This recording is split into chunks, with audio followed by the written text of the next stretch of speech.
a Wired article that came out that is titled AI Shouldn't Compete with Workers, It Should Supercharge Them. Now, this article is a bit commentary and a bit reporting on some research that was done by a man named Erik Brynjolfsson. And he is notable because he is an academic who has done research on the impact of automation on the economy for decades now. And he actually was the co-author of a book that you and I found really formative called The Second Machine Age, where he basically gave a version of what you just talked about, where he said, look, there's going to be some industries that might want to have some urgency around figuring out the impact of automation and artificial intelligence on employment. And I thought what was really, really cool and interesting about this article is that he has a quote in here that I wanted to kind of get your take on, but it really aligns with how we counsel people to think about this technology. So he says,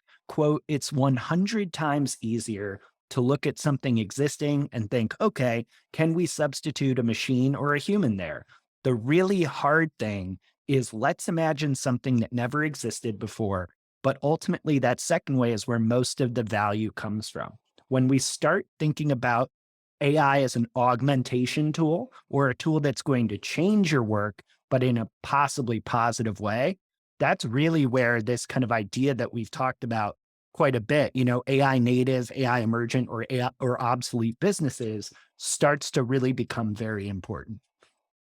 Yeah, I mean, it's the most approachable way to think about it too, where it is assistive to you. We oftentimes in presentations will start off with your life as an AI assisted, your marketing or business will be too. And it's this premise that what exists that we can just augment, that we can enhance what you're capable of rather than replacing you. And then that's where our marketer human to machine scale comes in, where you're just thinking about where can the AI fit in that it can actually assist us in doing something, and at what level is it assisting us, how intelligently automated it is actually making a process.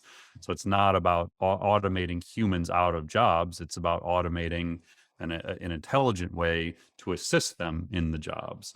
And yeah, I mean, we're big fans of Eric and his writing and thinking, and I always love these bigger topics. And obviously he's taking an economics angle to it, where he's getting into tax law and things like that.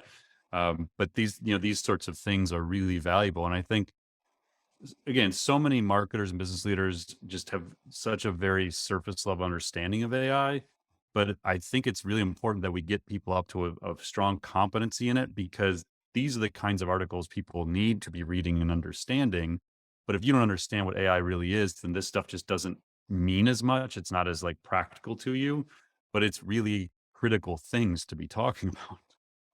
Yeah, and I think there's an element here too related to some of the other topics we've been discussing today about as you are injecting this sense of urgency into experimenting with some of these tools. I get that it can be daunting and sometimes confusing, but it can also be really enjoyable. I mean, in the Jasper release about the funding, they actually highlight this really cool story about, hey, we used a customer of ours used Jasper's art generation function to help her 7-year-old write a children's book that they're now selling on Amazon. It's called Jimmy's Jungle Adventure. He came up with the idea. He came up with the plot. They used a combination of AI and AI generated imagery and text to build out the book. And now I clicked through the link. It's really cool. It's on Amazon, a fully fledged children's book. And I get that could be daunting, but a mom and her son turned it into a fantastic project that made him extremely happy. And I think that might be one way to approach it. It's almost that idea of being a little more playful, like have a little more child's mind about it, where it can be just a fun experiment that you do to start.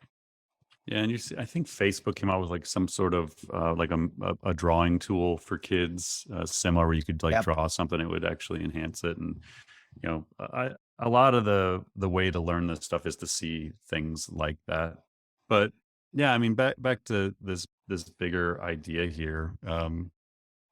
I just think it's really important that business leaders in particular quickly develop the competency, because we need to be talking about these bigger things. And he ends with what is it? We subsidize capital and we tax labor. He says, so right now we're pushing entrepreneurs, whether they want to or not, to try to figure out ways to replace human labor. If we flip that around or just level the playing field, then entrepreneurs could figure out a better way. That might be the way out of the trap he's talking about. Well, Mhm. that's a really broad economic conversation. That's a very important conversation.